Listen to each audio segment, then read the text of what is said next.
தென்பழனி மலை மேலே தண்டபாணி கோலத்திலே கண்குளிர கண்டு விட்டால் போதுமே என்றும் கருத்தில் உந்தன் அருள் வடிவம் தோன்றுமே.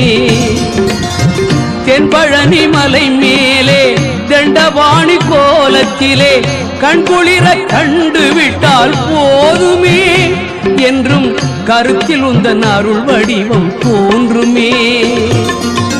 உள்ளத்திலே நீ இருக்க உன்னை நம்பி நான் இருக்க வெள்ளிமலையான் மகனே வேலையா என் வாழ்வு வளம் காண கடைக்கண் பாரையா கடைக்கண் பாரையா.